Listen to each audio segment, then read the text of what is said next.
I held his hand for 5 years, then watched my own children betray me. I've judged thousands of cases, but this mother's pain shattered me completely today. A 62-year-old widow walks into Judge Judy's courtroom wearing a faded floral dress from a thrift store, clutching a worn leather Bible that belonged to her late husband and a manila folder filled with handwritten medical records. Her hands are trembling. Dark circles shadow her eyes from months of grief and sleepless nights. She takes her seat at the plaintiff's table, alone, her arthritic fingers gripping that Bible like it's the only thing keeping her anchored to this world. And then the courtroom doors open again, and 3 people enter wearing designer clothes that cost more than most families spend on groceries in 6 months. These aren't strangers. These aren't business rivals or angry neighbors. These are her children. Her own son and 2 daughters, walking in like they own the place, like this is just another inconvenient appointment interrupting their busy, successful lives. Within the next 12 minutes, the oldest son will say something so unforgivable, so breathtakingly cruel about their dying father that even the bailiff will struggle to maintain his composure. But here's what makes this story absolutely devastating. What the children don't know, what they couldn't possibly imagine, is that 3 days before their father died, while his body was failing and his voice was reduced to barely a whisper, he used the last of his strength to record a video on his phone. A final message. A warning. A protection for the woman who sacrificed everything to keep him alive and dignified through 5 years of living hell. And Judge Judy has that video. She's watched it. And she's been waiting for the perfect moment to play it in this courtroom. Before we reveal how this became the most emotionally devastating Judge Judy case ever broadcast, the moment that brought 80 million viewers to tears and made 3 wealthy adult children lose absolutely everything they valued in a single afternoon, I need you to do something for me right now. Hit that subscribe button.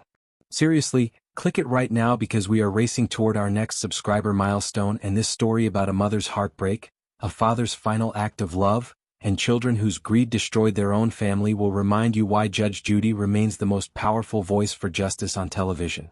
And listen, if you believe that children have a sacred obligation to honor the parents who sacrificed everything for them, if you think that some lines should never be crossed no matter how much money is involved, leave a comment telling me where you're watching from. Because by the end of this video you'll understand why this case sparked a national conversation about elder abuse, why the phrase that came out of that son's mouth became the most shared quote of the entire year, and why these 3 adult children will spend the rest of their lives being recognized as the people who betrayed their dying father for money. The case file reads Margaret Sullivan versus Robert Sullivan, Jennifer Martinez, and David Sullivan. The claim is $47,000 for theft of inheritance funds. But those dry legal words don't capture what this is really about. This is about a woman who quit her job as an elementary school teacher to become a full-time caregiver for her husband when he was diagnosed with ALS, Lou Gehrig's disease, a nightmare illness that slowly paralyzes every muscle in your body while your mind stays perfectly sharp, trapped inside a body that's betraying you. For 5 years, Margaret Sullivan bathed her husband when he couldn't move his arms. She fed him through a tube when he couldn't swallow. She turned his body every 2 hours, day and night, to prevent bed sores from forming. She slept on the floor next to his hospital bed for 3 years because she needed to hear if his breathing changed, if he needed her in the dark hours between midnight and dawn. She sold their vacation home to pay for experimental treatments.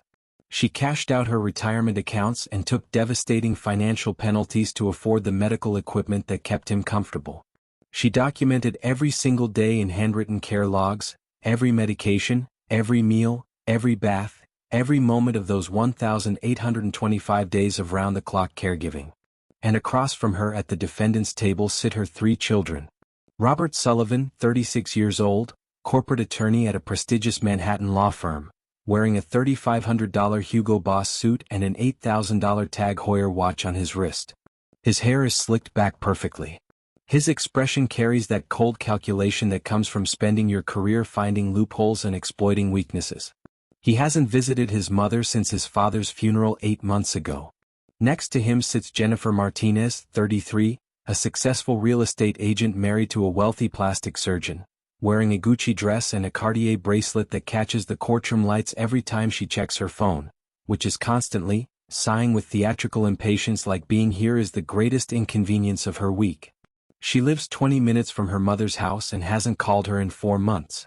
And then there's David Sullivan, the youngest at 29, the one who still calls himself an entrepreneur even though every business venture he's ever started has failed, funded by money his parents couldn't afford to lose. He's wearing expensive sneakers and a designer hoodie, avoiding eye contact with his mother, guilt visible in the way he shifts in his seat and stares at the table. The visual contrast is staggering. Margaret alone at her table with her worn folder and her dead husband's Bible. Her 3 children together, united, dressed in clothes that cost more than she spends on food in half a year, preparing to defend themselves against the woman who gave them life. Judge Judy Scheindlin looks up from the case file with that characteristic expression that has made her a cultural icon for decades, a combination of no-nonsense authority and genuine interest in hearing the truth beneath the legal paperwork. Her voice cuts through the courtroom tension like a scalpel. Mrs. Sullivan, you're suing your own children for $47,000. That must be incredibly painful for you. Please tell the court exactly what happened. Margaret's voice shakes as she begins, her words careful and respectful despite the trembling. Yes, Your Honor. My husband Thomas died 8 months ago from ALS. Lou Gehrig's disease. She pauses, swallowing hard against the emotion threatening to overwhelm her. He went from being a man who ran marathons who could lift our grandchildren over his head and make them laugh, to someone who couldn't lift a fork to his own mouth. I watched the strongest man I ever knew lose everything except his mind and his dignity. For 5 years I took care of him. I quit my teaching job because we couldn't afford full-time nursing care at $8,000 a month. I did everything myself. The feeding tube, the bathing, turning him every 2 hours even through the night so his skin wouldn't break down. I slept on the floor next to his hospital bed for 3 years because I needed to hear if something went wrong, if he needed me. Judge Judy examines the handwritten care logs that Margaret has pulled from her folder, page after page of meticulous entries showing dates, times, medications, services performed in each room. These are very detailed records, Mrs. Sullivan. You clearly took your work seriously. Margaret allows herself the smallest grateful smile. Yes, Your Honor. I learned a long time ago that in my position, you have to keep perfect records because people will always question your work, especially when money is involved. My husband had a life insurance policy for $150,000. He named me as the sole beneficiary. That money was supposed to pay off the medical debts we accumulated, cover his funeral costs, and let me retire with some dignity like he wanted. He made me promise I would use it to finally rest, to not have to work until I died. But 2 weeks after we buried him, my son Robert came to visit with urgent legal documents. He said that Thomas had verbally promised to split the insurance money with the children, that I was only the named beneficiary for tax purposes. My daughters backed him up. They said their father always wanted them to have something, that it would honor his memory. I was in such a fog of grief, Your Honor. I wasn't thinking clearly. I wrote them each a check for $15,000. $45,000 total. And 2 months later I realized I couldn't pay my mortgage. I couldn't afford groceries. Everything Thomas wanted to protect me from was happening because I trusted my own children. From across the aisle, Victoria Brown rolls her eyes so dramatically that several gallery members notice. Robert Sullivan leans forward with the practiced confidence of someone who has never truly been challenged in his privileged life. Your Honor, this is a complete misunderstanding blown out of proportion by grief-induced confusion. My father explicitly told all 3 of us that he wanted his life insurance divided equally among the family. Our mother was named beneficiary for tax purposes only, but Dad's verbal intentions were crystal clear to everyone. She gave us that money willingly, and now months later she's experiencing seller's remorse and trying to blame us for her own financial decisions. Judge Judy's eyebrow raises slightly, a small movement that regular viewers know means someone is about to be destroyed. Mr. Sullivan, you're an attorney. Did your father leave a will? Robert shifts slightly. No, Your Honor, but verbal intentions in family matters are commonly understood to be binding. Judy's voice becomes dangerously quiet. Did he leave any written documentation of this alleged promise? Robert's jaw tightens. Not formally, but the understanding was clear. So 2 weeks after your father's funeral, you, a licensed attorney who understands contract law and undue influence, convinced your grieving mother to write you a check for $15,000 based solely on your word? Robert's face flushes. I resent the implication, Your Honor. Judy doesn't blink. I haven't made an implication yet, Mr. Sullivan. When I do, you'll know it. Judge Judy turns her attention to Jennifer Martinez, and her tone sharpens with each word. Mrs. Martinez, when was the last time you visited your mother before your father died? Jennifer shifts uncomfortably in her seat, her manicured fingers gripping her designer handbag. I was very busy with work and my own family, Your Honor. I have a demanding career and children of my own to think about. Judge Judy's expression hardens. I didn't ask about your schedule. I asked how many times you visited your dying father in his final year. The courtroom goes silent. Jennifer's face reddens as she realizes she's trapped.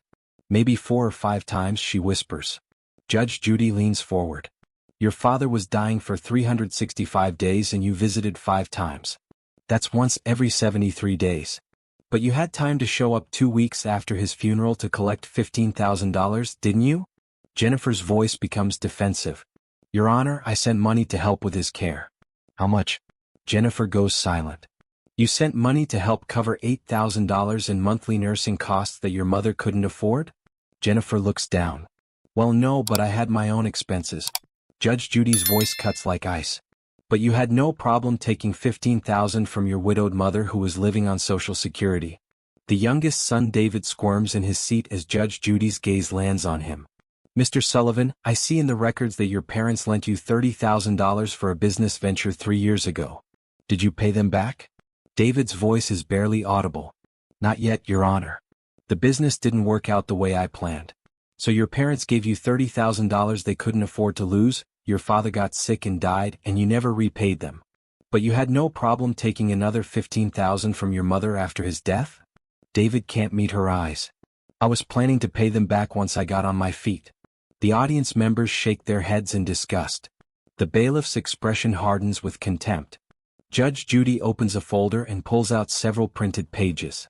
Mrs. Sullivan, you brought some additional evidence with you today. Please explain what this is. Margaret's hands tremble as she unfolds a piece of paper covered in shaky handwriting. 3 weeks before my husband died, when he could barely hold a pen anymore, he wrote me a letter. His hands were so weak from the disease that it took him almost 2 hours to write 1 page. Judge Judy takes the letter and begins reading aloud, her voice steady but carrying an edge of emotion that silences the entire courtroom. My dearest Margaret, you gave up everything for me. You slept on floors. You lifted my body when I couldn't move.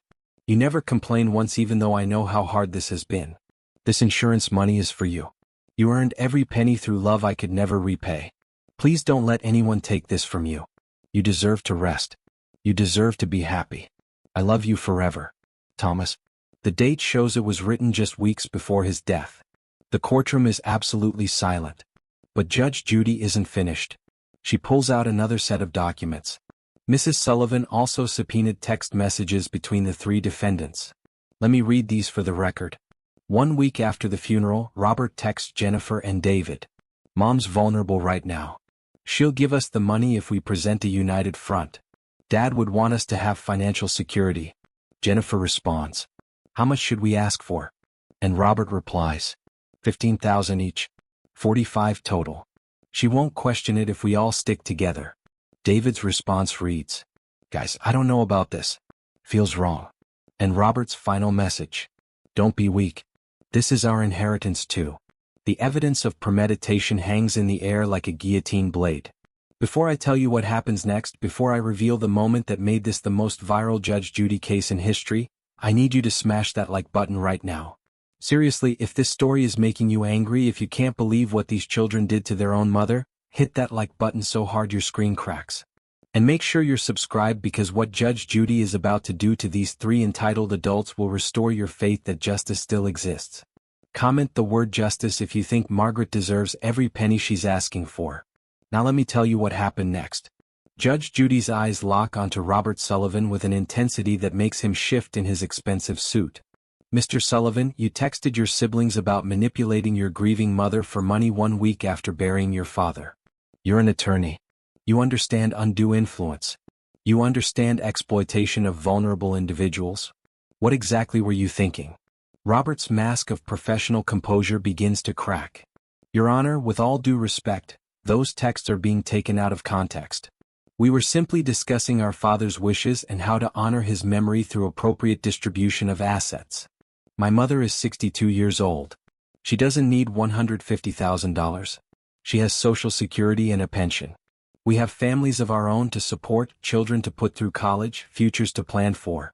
Judge Judy's voice becomes dangerously quiet. Your mother doesn't need the money her husband left specifically for her? Robert leans back with growing arrogance. Honestly, Your Honor, she's going to die in the next 20 years anyway. What's she going to do with all that money? She should be thinking about her legacy, about helping her grandchildren, about what really matters. Jennifer jumps in, apparently unable to read the room. Exactly, Your Honor. Mom got to play the hero nurse for 5 years. Everyone praised her. She got all the attention and sympathy. The least she can do is share the financial reward. We're the ones who have to live with the trauma of watching our father deteriorate month after month.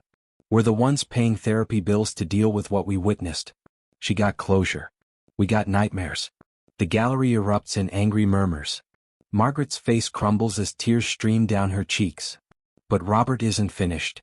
He's about to say the words that will define him for the rest of his life, the phrase that will be shared 80 million times across every social media platform, the moment that will destroy everything he's built. He stands slightly, his voice rising with indignation. Your Honor, let's be honest about what happened here. My father spent the last 5 years of his life as a vegetable. He couldn't talk, couldn't move, couldn't do anything. My mother got to play hero caregiver and everyone treated her like a saint. But we're the ones who had to watch our father become nothing, become less than human. We deserve compensation for that trauma. The courtroom explodes. Gasps echo off the walls. The bailiff's mouth falls open in shock. David puts his head in his hands, realizing his brother has just crossed a line that can never be uncrossed. Margaret lets out a broken sob that sounds like something inside her just shattered. Judge Judy goes completely still. Not a muscle moves. Her face transforms from stern authority to something beyond anger, something that looks like moral revulsion at witnessing genuine evil. The silence that follows is suffocating. 5 full seconds pass. You can hear the hum of the fluorescent lights. The courtroom camera captures Judge Judy's expression, and millions of future viewers will pause the video at this exact moment to study the cold fury written across her face.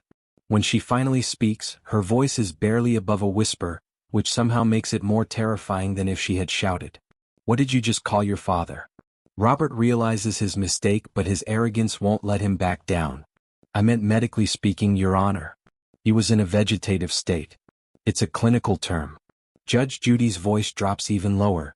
Your father, the man who raised you, who paid for your fancy law degree, who worked 2 jobs to give you every opportunity, the man whose body your mother bathed and turned and fed for 1,825 days while you visited 5 times in his final year, you just called him a vegetable. Robert's face pales, but he doubles down. Your Honor, I'm simply being realistic about the situation. My father's quality of life was non-existent. Anyone looking at it objectively would agree. Judge Judy slowly reaches for a folder that's been sitting on her bench since the beginning of the trial. Her movements are deliberate, controlled. Before I respond to what you just said, Mr. Sullivan, there's something I need to show this courtroom. Something your mother brought to my attention before this hearing began. 3 days before your father died, while his body was shutting down and he could barely whisper, he asked your mother to bring him his phone. He wanted to record something. A message. For you. For all 3 of you.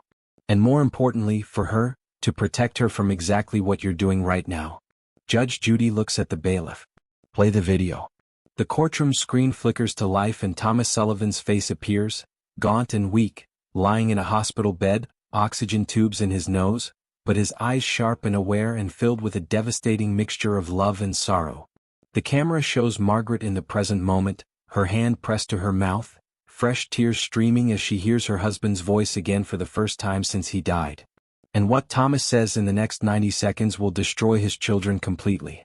Thomas Sullivan's voice comes through the courtroom speakers, weak and raspy but unmistakably clear in its intention. Margaret, my love, if you're watching this, it means I'm gone and something has happened that I prayed wouldn't. Our children have asked you for the insurance money. His breathing is labored between sentences. I need you to know something. 3 months ago, Robert came to visit me. Only time he came without you there. He asked me to change the beneficiary to split it 4 ways. When I refused, he suggested I might not be mentally competent to make financial decisions anymore. Your own son, Margaret. He threatened to have me declared incompetent because I wouldn't give him money. Thomas's eyes well with tears on the screen. I didn't tell you because you had enough pain. But I'm telling you now. That insurance is yours. You earned it through 5 years of love that never wavered. You bathed me when I soiled myself. You held my hand through every nightmare. You never once made me feel like a burden even though I knew I was destroying your life. Jennifer and David haven't called in months. Robert only comes when he wants something. But you, my beautiful wife, you stayed. Every single day. Every single night. The courtroom is dead silent except for the sound of Margaret sobbing and Jennifer beginning to cry as she realizes the depth of their betrayal being exposed. Thomas continues, his voice growing weaker. If they come asking for this money, if they try to guilt you or manipulate you, I want you to remember what I'm saying right now. You owe them nothing. They made their choices. They chose their careers and their comfort over their dying father. You chose love. That money is not their inheritance. It's your earned compensation for sacrifice beyond measure. Don't let them take it. Don't let them make you feel guilty. You protect yourself, Margaret. You rest. You be happy. You find joy again. Promise me. The video ends with Thomas lifting one trembling hand toward the camera in a final gesture of love before the screen goes black. Judge Judy lets the silence sit for 10 full seconds. When she speaks, her voice carries the weight of absolute moral authority. Mr. Sullivan, your father just told this courtroom, told the world, that you tried to have him declared mentally incompetent so you could control his money while he was dying. Robert's face has gone completely white. Your Honor, that's not, he was confused. Judge Judy's hand slams down on the bench. Your father was not confused. He was dying. And he used his last reserves of strength to protect his wife from you. From all three of you. She turns to Jennifer and David. And you too. Did you know your brother tried to have your father declared incompetent? Jennifer is crying openly now. We didn't know. I swear we didn't know. David's voice breaks. I'm so sorry. Mom, I'm so sorry. Judge Judy's eyes blaze. Sorry doesn't pay her mortgage. Sorry doesn't give her back the security your father died trying to guarantee her. Here's my judgment. Mrs. Sullivan, I'm awarding you the full $47,000 you're requesting. That's the $45,000 your children manipulated from you plus court costs. But I'm not stopping there. I'm adding $50,000 in punitive damages for elder financial abuse and emotional distress. Your total judgment is $97,000 to be paid within 30 days. Furthermore, I am referring this case to the District Attorney's Office for criminal investigation of elder abuse and attempted financial exploitation of an incapacitated person. Robert, as a licensed attorney, I'm also reporting you to the California State Bar for ethical violations. Using your legal knowledge to defraud your dying father and vulnerable mother is grounds for disbarment. The consequences of your greed will follow you for the rest of your career. Judge Judy's voice softens as she turns to Margaret. Mrs. Sullivan, your husband was right about everything. You owe your children nothing. What you did for 5 years was the purest act of love I've witnessed in 40 years on the bench. Take this money. Pay your bills. Keep your home. And every morning when you wake up, remember that you honored your marriage vows in a way most people never have to prove. Your husband died knowing he was loved completely. That's a gift beyond price. Court is adjourned. The gavel strikes with finality. If this story broke your heart and restored your faith in justice simultaneously, you need to subscribe right now and hit that notification bell. Share this video with everyone who needs to remember that parents deserve honor, not exploitation. Comment I'm calling my mom if this made you want to pick up the phone and tell your parents you love them. Because nobody knows how much time we have left. This was the story of how Judge Judy defended a widow's dignity, destroyed 3 entitled children's greed, and reminded 80 million people that love, real sacrificial love, is the only wealth that truly matters. Justice served.